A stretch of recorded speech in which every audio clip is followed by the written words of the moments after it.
आज प्रोग्राम बनाएंगे matrix multiplication के लिए। मैट्रिक्स मल्टीप्लिकेशन दो मैट्रिक्सेस का मल्टीप्लिकेशन होता है। ये नॉर्मल मल्टीप्लिकेशन नहीं होता है, इसमें कुछ स्पेशलाइज हमें करना पड़ता है। जैसे मैं आपको दिखाऊं अगर फिगर से, तो अगर हमारे पास ये दो मैट्रिक्सेस हैं तो इसमें देखिए कि जो पहली मैट्रिक्स है और दूसरी मैट्रिक्स है, तो पहली मैट्रिक्स का जो कॉलम्स हैं, नंबर ऑफ कॉलम्स, वो दूसरे मैट्रिक्स के नंबर ऑफ रोज से पहले तो मैच करने चाहिए। अगर ये मैच नहीं करते हैं तो मैट्रिक्स मल्टीप्लिकेशन हो ही नहीं पाएगा। तो हमारे प्रोग्राम में हम पहले ये चेक कराएंगे कि क्या इसके कॉलम्स, पहले वाले के कॉलम्स दूसरे वाले के रो के बराबर है कि नहीं। पहली चीज तो ये होगी। दूसरा ये है कि मल्टीप्लिकेशन किस तरीके से होता है। रो का एक एलिमेंट दूसरी मैट्रिक्स के कॉलम के एक एलिमेंट से मल्टीप्लाई होता है, जैसे 1 into 7। उसके बाद जो दूसरा एलिमेंट है वो यहां मल्टीप्लाई होता है, यानी कि जो रो है या इसका कॉलम का सेकंड एलिमेंट और रो का सेकंड एलिमेंट। इसी तरीके से कॉलम का थर्ड एलिमेंट और रो का थर्ड एलिमेंट, ये तीनों मल्टीप्लाई होने के बाद इन सबका सम किया जाता है। तो 1 into 7 plus 2 into 9 plus 3 into 11, तो ये इसका मान होगा 58। तो इस तरीके से रिजल्ट आएगा। तो हम जब प्रोग्राम में लॉजिक बनाएंगे वो इसी तरीके से बनाएंगे। तो सबसे पहले क्या करेंगे, यूजर से पूछेंगे कि भाई आप रोज और कॉलम डालिए। जब रोज और कॉलम डाल लेंगे तो उसके बाद हम पहले वाले का जो, जैसे मैंने आपको यहां दिखाया था, पहले वाले के जो कॉलम्स हैं उनको इसके रोज, नंबर ऑफ रोज से मैच कराएंगे, तभी हम आगे बढ़ेंगे।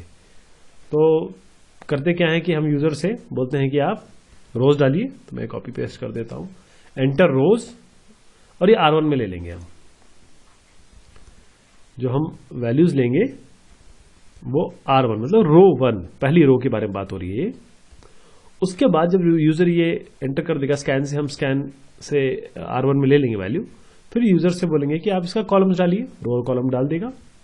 तो ये चीज हो गई। यूजर R1 में हम रोज ले लेंगे, कॉलम C1 में ले लेंगे। अब यूजर से बोलेंगे कि आप दूसरे का कॉलम और रोज भी डालिए, तो वो यहां पर हो गया। प्रिंटफ में हम रोज एंटर करा लेंगे और कॉलम्स यहां पर एंटर करा लेंगे। तो रोज कॉलम दोनों के आगे, पहले वाले के रो कॉलम 1 में, दूसरे वाले के रो कॉलम 2 में।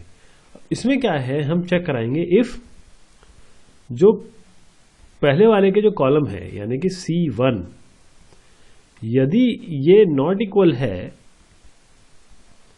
R2 से, रोड जैसे अभी मैंने आपको समझाया R2 से, तो हम यहां पर सिंपल प्रिंट करा देंगे कि देखिए ये मैट्रिसेस जो है, इनके ऑर्डर जो आपने एंटर की है वो मान्य नहीं है, मल्टीप्लिकेशन नहीं हो पाएगा। तो ये मैंने यहां पर प्रिंट कराने की कोशिश की है कि matrices with entered orders can't be multiplied with each other.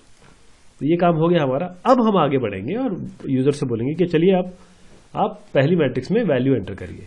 तो आपको पता है कि वैल्यू एंटर करने के लिए हम करते हैं क्या है, आपको 2 लूप लगाने पड़ेंगे क्योंकि ये डबल डायमेंशनल मैट्रिक्स होती है। तो एंटर फर्स्ट मैट्रिक्स, तो रो R1 और C1 के हिसाब से फर्स्ट Rij। तो हम क्या करेंगे कि पहले तो R1 C1 और R2 और C2, ये हो गया हमारा। उसके बाद हम यहां पर हमने, क्योंकि ये FIR, ये जो मैट्रिक्स ली है, इसको कर देंगे।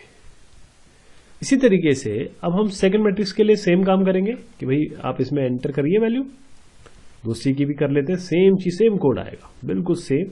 बस यहां पर R1 C1 की जगह R2 C2 हो जाएगा, FIR की जगह सेकंड मैट्रिक्स हो जाएगी ये। तो अब हमारे पास सेकंड आ गई, तो हम इसको ये भी कर लेते हैं। सेकंड मैट्रिक्स को पूरा कॉपी पेस्ट कर दीजिए यहां से, और यहां पर 10 मैंने इसलिए दिया है कि आप जितना मैक्सिमम चाहे उतना इसकी वैल्यू रख सकते हैं। बाकी हम जो यूजर एंटर करेगा वही तो लेंगे। ओके, अब ये हो गया फाइनल। हम जो है उसमें एक मैट्रिक्स अभी यही बना लेते हैं, उसको मल्टीप्लिकेशन MUL में रख लेंगे। MUL में अब ये फर्स्ट मैट्रिक्स एंटर हो गई, सेकंड मैट्रिक्स एंटर हो गई। अब देखिए इसमें क्या है कि इससे पहले कि मैं आपको लॉजिक बताऊं, यहां पर क्या है कि पहले हमें एक ऐसा वेरिएबल चाहिए, रो और कॉलम तो चल रहे हैं, देखिए इसके R1 चलेंगे, मतलब रो 1, क्योंकि 2 रो मल्टीप्लाई होंगी, यहां कॉलम कितने 3, तो C2, R1 और C2। फर्स्ट जो लूप चलेगा वो रो R1 पे चलेगा, सेकंड जो चलेगा वो C2 पे चलेगा।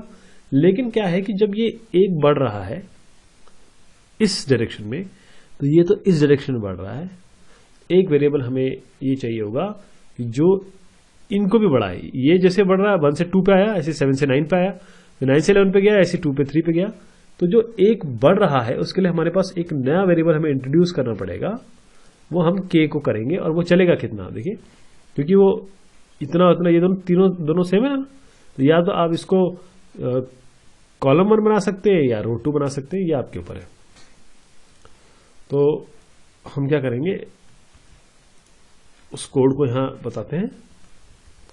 इसमें क्या हो रहा है कि ये तो पहला रो, फिर कॉलम, यानी कि ये रो और ये कॉलम नंबर, यहां तक तो ठीक है। उसके बाद हमने एक k वेरिएबल लिया, k वेरिएबल C1 तक भी जा सकता है और कॉलम 1 या रो 2 R2, इसको R2 भी कर सकते हैं आप, ये और ये नंबर सेम है ना इसीलिए। और उसके बाद जब सम है, सम को यहां पर 0 कर लीजिए, इनिशियलाइज कर लीजिए, क्योंकि हो क्या रहा है, हम 1 और 7 का जब मल्टीप्लाई करेंगे उसके बाद 2 और 9 को मल्टीप्लाई करके इसमें जोड़ेंगे, तो सम लेना पड़ेगा। और एक रो ये खत्म होने के बाद जब ये हो जाएगा तो 4 5 6 को भी तो 8 10 12 से करेंगे, इसलिए आपको ये बार बार सम को 0 करना पड़ेगा जब भी आप नेक्स्ट आइटरेशन में जाएंगे। और जो फाइनल मैट्रिक्स आपने MUL करके बनाई है, उस मैट्रिक्स में आप जो सम आएगा वो यहां पर रखते रहेंगे। तो यहां तक कार्रवाई हो गई हमारी। और अब फाइनल हम क्या करेंगे कि इसको प्रिंट करा देंगे। प्रिंट करने का रो तरीका आपका, आप R1 और C2, रो 1 और C2 के हिसाब से ले लीजिए, क्योंकि जो फाइनल मैट्रिक्स आती है ना, देखिए फाइनल मैट्रिक्स जो आती है, जैसे ये मैट्रिक्स है 2/3 और ये है 3/2, तो ये फाइनल बनेगी 2/2, यानी कि R1 और C2, तो R1 C2 ये चलाया मैंने, तो इसको चला दीजिए।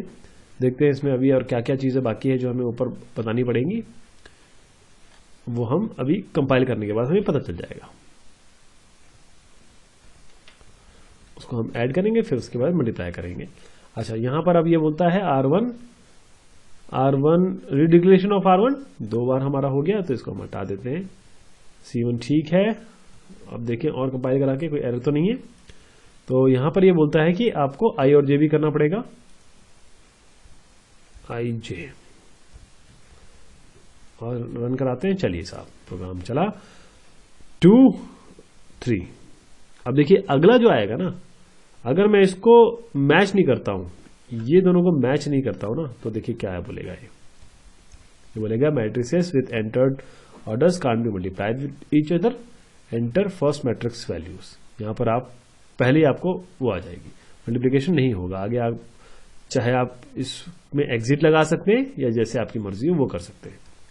यहां पर एग्जिट लगा के stdlib.h इंक्लूड करिए और एग्जिट लगा दीजिए ताकि प्रोग्राम ही बंद हो जाए।